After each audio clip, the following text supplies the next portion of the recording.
রামায়ণ বিশ্বের আদি মহাকাব্য। 24,000-এরও বেশি শ্লোকে সংস্কৃত ভাষায় রামায়ণ সৃষ্টি করেন আদিকবি মহর্ষি বাল্মীকি। এই তথ্যগুলো আমাদের অনেকেরই জানা, যার বেশিরভাগটাই আমরা আমাদের দাদু, ঠাকুমা, দিদিমা এনাদের কাছ থেকে গল্পের আকারে শুনেছি। কিন্তু এখন তো গল্প পড়া বা গল্প শোনার দিন শেষ।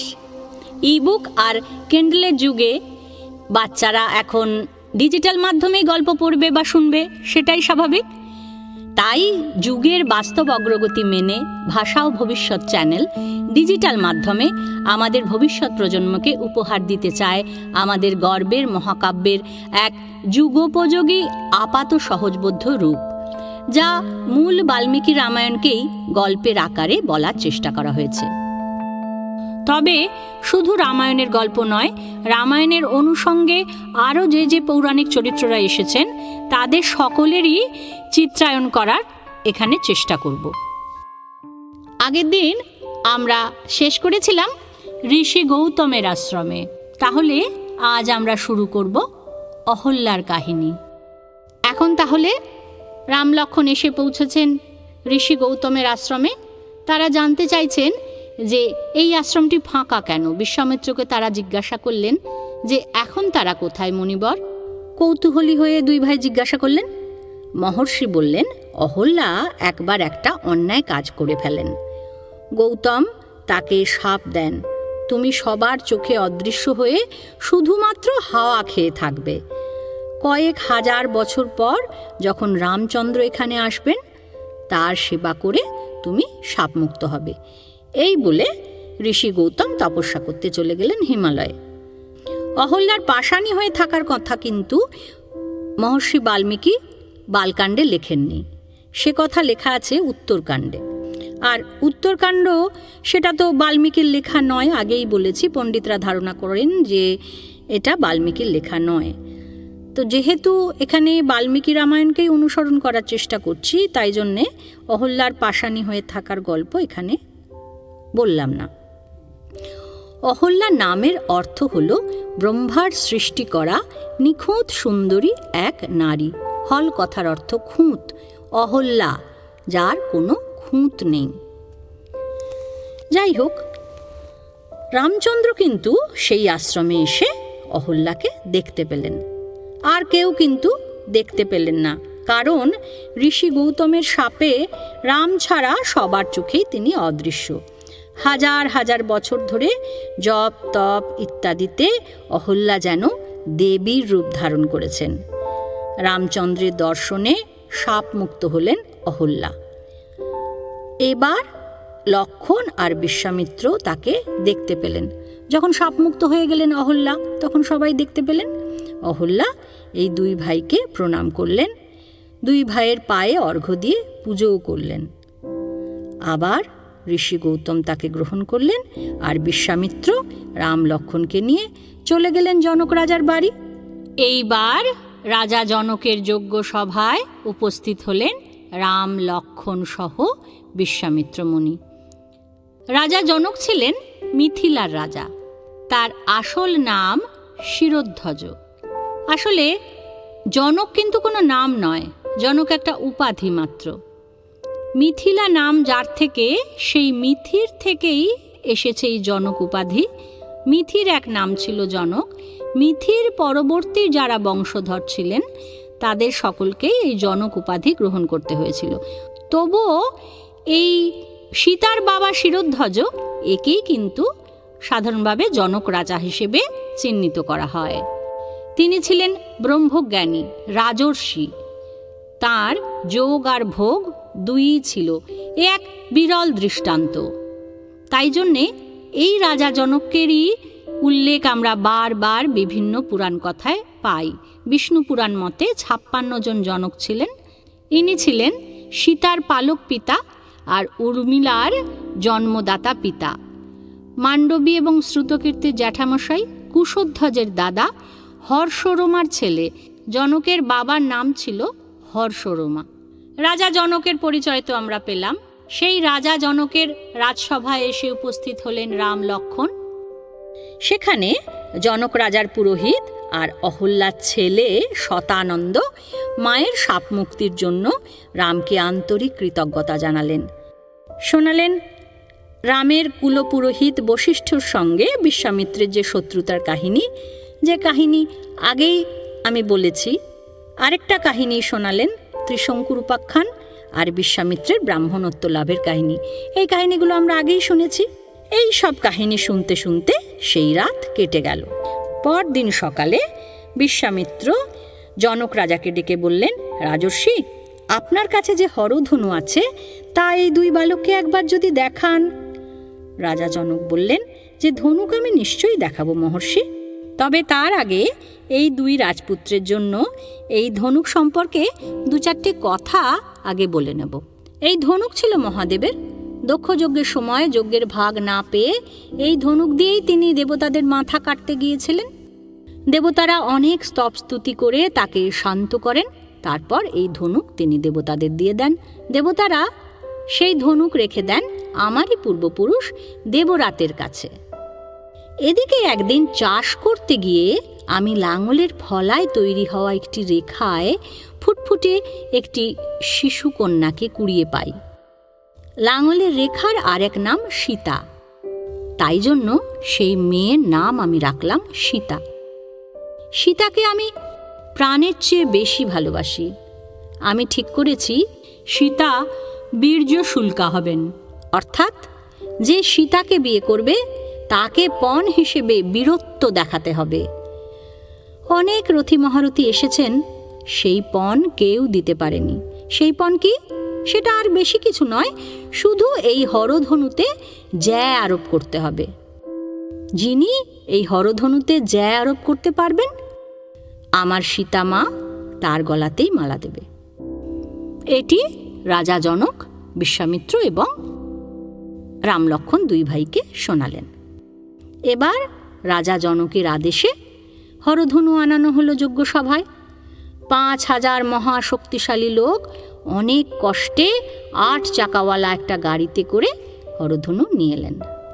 সেই গাড়ির ওপর এক বিশাল লৌহ নির্মিত মঞ্জুষা অর্থাৎ লোহার সিন্দুকে রাখা ছিল দিব্য হরধনু। রাজা জনক হাত জোর করে বিশ্বামিত্রকে বললেন যে মানুষ তো দূরস্থান, সুর অসুর রাক্ষস যক্ষ কেউই এই দিব্য ধনুতে জ্যা রোপণ করতে পারেননি। একে তুলতেই পারেনি, তীর লাগাতে পারেনি, এর জ্যা ধরে টানতেও পারেনি। হে মুনিবর, আপনি দয়া করে রাজপুত্রদের বলুন এই হরধনু যদি তারা জ্যা রোপণ করতে পারেন। বিশ্বামিত্রের আদেশে রাম তখন সেই বিশাল ধনুকের মাঝখানটা ধরলেন। তারপর সবাইকে অবাক করে দিয়ে অবলীলায় তুলে নিলেন সেই মঞ্জুষা থেকে। অবলীলায় জ্যা রোপণ করলেন, জ্যা ধরে টানলেন। বাজ পড়ার মতো শব্দ করে হরধনু ভেঙে গেল। বিশাল পর্বত আচমকা ভেঙে পড়লে যেমন ভূমিকম্প হয়, হরধনু ভাঙার শব্দে ঠিক সেই রকমই ভূমিকম্প হলো। বিশ্বামিত্র, জনক, রাম আর লক্ষ্মণ এরা ছাড়া বাকি সবাই সেই ভয়ঙ্কর শব্দে আর ভূকম্পনে অজ্ঞান হয়ে গেলেন। বিস্ময়ে আনন্দে অধীর হলেন জনক। বললেন, মুনিবর, এ কি দেখলাম? এ যে আমার পরম সৌভাগ্য, আমার সীতামার পরম সৌভাগ্য। রামের সঙ্গে সীতার বিয়ে হলে জনকের বংশ ধন্য হয়ে যাবে। আপনি দয়া করে অনুমতি দিন মুনিবর, আমার দূতরা অযোধ্যায় যাক, মহারাজ দশরথকে নিয়ে আসুক। অনুমতি দিলেন বিশ্বামিত্র। দূত ছুটল অযোধ্যায়। জনকের দূত ছুটল দশরথকে আনতে। দূতেদের মুখে সব খবর শুনে দশরথ তো একেবারে আহ্লাদে আটখানা। সঙ্গে সঙ্গে বশিষ্ঠ, বামদেব, জাবালি ইত্যাদি পুরোহিত, চতুরঙ্গ সেনা আর প্রচুর ধনরত্ন নিয়ে মিথিলার পথে যাত্রা শুরু করলেন দশরথ। 4 দিন পর পৌঁছলেন মিথিলায়। দশরথকে খুব খাতির যত্ন করে ভেতরে নিয়ে গেলেন জনক। পরদিন বিয়ের পাকা কথা হয়ে গেল। 4 ভাইয়েরই একসাথে বিয়ে হবে। ঠিক হলো রামের সঙ্গে জনক রাজার পালিতা মেয়ে সীতার, লক্ষ্মণের সঙ্গে জনক রাজার নিজের মেয়ে উর্মিলা, ভরতের সঙ্গে জনক রাজার ছোট ভাই কুশধ্বজের বড় মেয়ে মান্ডবীর আর শত্রুঘ্নর সঙ্গে কুশধ্বজের ছোট মেয়ে শ্রুতকীর্তির বিয়ে হবে। বিয়ের দিন যজ্ঞবেদিতে অগ্নি সাক্ষী রেখে সীতা মালা দিলেন রামের গলায়। লক্ষ্মণ আর উর্মিলার বিয়ে হলো। মান্ডবী ভরতকে মালা দিলেন, আর শত্রুঘ্ন আর শ্রুতকীর্তি এরাও মালা বদল করলেন। রামের বয়স তখন 12 পেরিয়ে 13 চলছে, আর ভরত লক্ষ্মণ শত্রুঘ্নও তো একই, আর সীতার বয়স 6। সবাই এখনকার তুলনায় অনেক বাচ্চা, কিন্তু তখন এই রকমই বিয়ে হতো। তাহলে 13 বছরের রামচন্দ্র হরধনু ভেঙে 6 বছরে সীতাকে জিতে নিলেন সীতার গলায় মালা দিয়ে। সীতা হলেন রামের স্ত্রী, জনকের পালিতা কন্যা, রামায়ণের নায়িকা। জনকের মেয়ে, তাই তিনি জানকী। মিথিলার মেয়ে, তাই তিনি মৈথিলী। আবার বিদেহেরও মেয়ে, তাই তিনি বৈদেহী। আর খেতে লাঙলের ফলায় টানা যে দাগ, সেই দাগকে বলা হয় সীতা। সেই দাগের ওপর রাজা জনক তাকে কুড়িয়ে পেয়েছিলেন বলে তার নাম রাখেন সীতা। মহাদেবের দক্ষযজ্ঞ নাশকারী ধনুক সুনাভ, সেই সুনাভ ভঙ্গ করে রামচন্দ্র তাকে অর্জন করেছিলেন। অসামান্য সুন্দরী ছিলেন সীতা। চাঁপা ফুলের মতো গায়ের রং, টিকালো নাক, পদ্মের পাপড়ির মতো টানা টানা চোখ। এমন রূপ সে যুগে তেমন কোনো নারীর ছিল না, একবার দেখলে চোখ ফেরানো যায় না। 12 বছর রামের সঙ্গে ঘর করেছিলেন তিনি। 18 বছর বয়সে 25 বছরের রামের হাত ধরে সীতা বনবাসী হন। সে গল্প পরে আমরা তো শুনবই। তাহলে এখন আমরা সীতার নাম, সীতার রূপ, সীতার পরিচয় জানলাম। সীতা রামায়ণের সর্বশ্রেষ্ঠ নারী চরিত্রের মধ্যে একটি। সীতা সমস্ত রকমের ত্যাগ, ধৈর্য, পাতিব্রত, পবিত্রতা এবং উদারতার বিমূর্ত মাতৃ প্রতিমা। রামচন্দ্র তার উপর কোনো সুবিচার করতে পারেননি বা করেননি, যাই হোক, কিন্তু সীতা কখনোই রামকে দোষারোপ করেননি। তিনি নিজের অদৃষ্টকে দোষারোপ করেছেন। এটি তার মহৎ চরিত্রের উদাহরণ। বা বাল্মীকি সীতাকে একটি মহৎ চরিত্র হিসেবে এঁকেছেন। যেভাবে রামের মহত্ব দেখিয়েছেন বাল্মীকি রামায়ণে, ঠিক সেইভাবে আমরা যত যত রামায়ণের গল্পে এগোবো দেখব যে সীতার চরিত্রটিও রামের মতনই একটি মহৎ চরিত্র। অত্যন্ত বিদুষী ছিলেন তিনি। তার বিভিন্ন কথোপকথন আমরা যখন পাব তখন দেখব যে সব কিছুকে ছাপিয়ে গেছে তার সহ্য গুণ। অসম্ভব সহ্য শক্তি ছিল, পৃথিবীর মতো সর্বংসহা ছিলেন তিনি।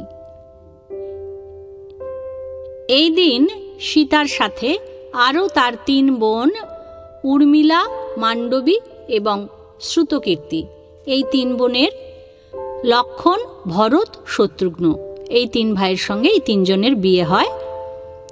এই 3টি চরিত্র, এই উর্মিলা, মান্ডবী, শ্রুতকীর্তি, এই 3টি চরিত্র খুবই উপেক্ষিত, ভীষণ উপেক্ষিত চরিত্র তারা। আমরা শুধু নামটুকুই পাই, এছাড়া আর কিছুই পাই না। লক্ষ্মণের স্ত্রী উর্মিলা, তিনি ছিলেন রাজা জনকের নিজের মেয়ে। এর গর্ভে লক্ষ্মণের অঙ্গদ আর চন্দ্রকেতু নামে 2 ছেলে হয়। রামায়ণে বড় উপেক্ষিতা চরিত্র, ভীষণ ত্যাগ এই চরিত্রের।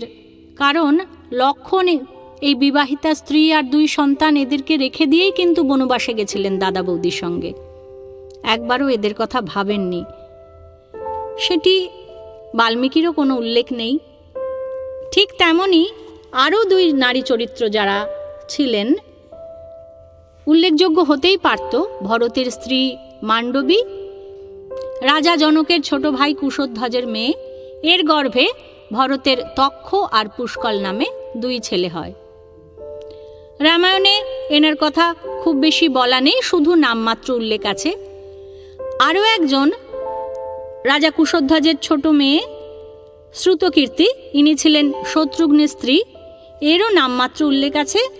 এর গর্ভে শত্রুঘ্নের সুবাহু আর শত্রুঘাতী নামে 2 ছেলে হয়। এইটুকুই। রামায়ণে এই চরিত্রগুলোর আর কোনো উল্লেখ নেই। খুবই উপেক্ষিতা এই চরিত্র।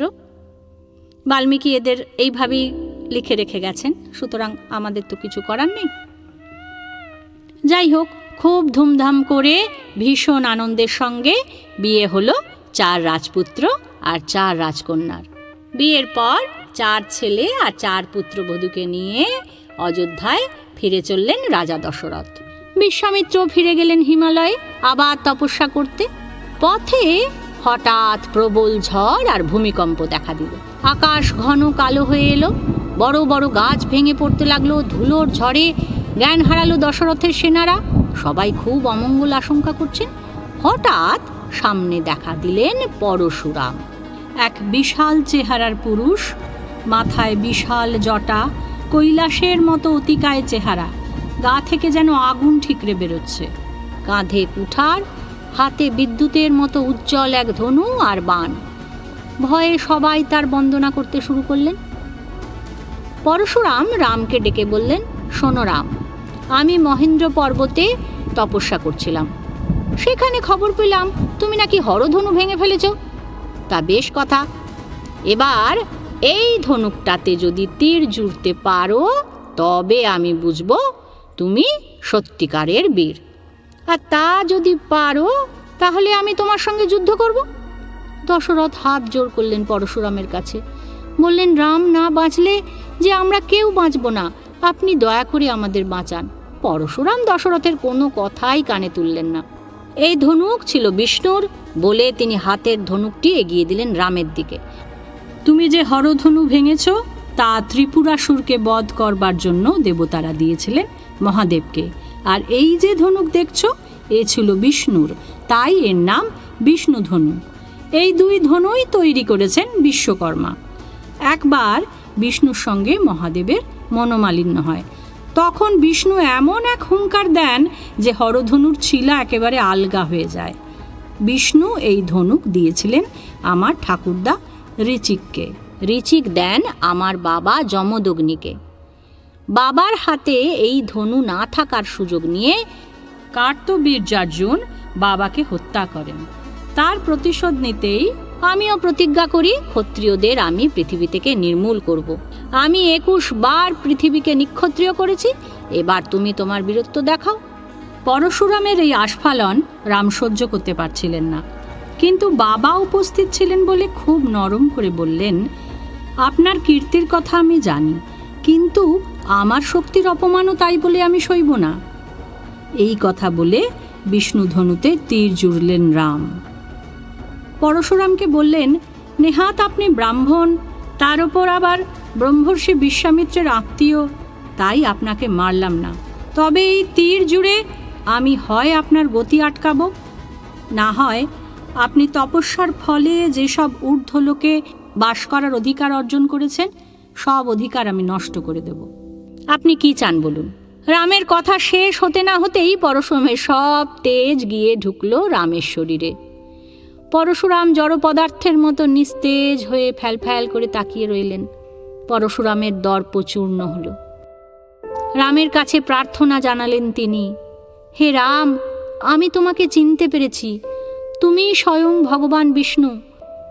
হে প্রভু, তুমি কৃপা করে আমার তপবল হরণ করো, কিন্তু দোহাই তোমার, দয়া করে আমার গতিরোধ করো না, কারণ আমি কশ্যপকে বসুন্ধরা দান করায় পৃথিবীতে রাত্রিবাস করার অধিকার হারিয়েছি। আমি আবার মহেন্দ্র পর্বতে ফিরে গিয়ে তপস্যা করতে চাই। রাম পরশুরামের কথা রাখলেন। দুজনে দুজনকে প্রণাম করে যে যার পথে চলে গেলেন।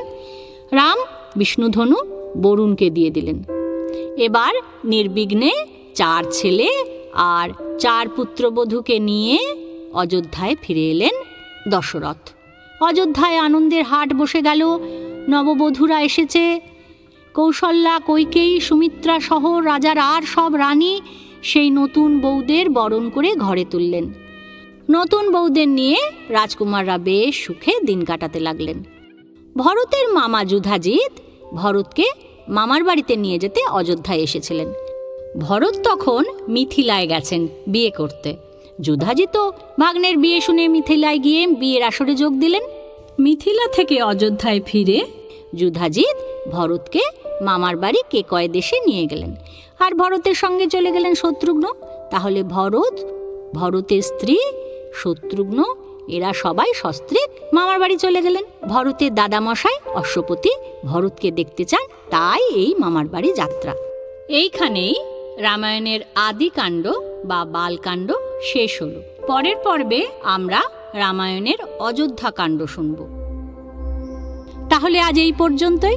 যদি কারো রামায়ণের এই গল্পগুলো শুনতে ভালো লাগে তাহলে চ্যানেলটাকে সাবস্ক্রাইব করবেন, আর ভিডিওটাতে লাইক করবেন, ভিডিওটা শেয়ার করবেন। পরের পর্বে আমরা আরও খানিকটা রামায়ণের গল্প শুনব, আরও রামায়ণের চরিত্রদের সঙ্গে পরিচিত হব।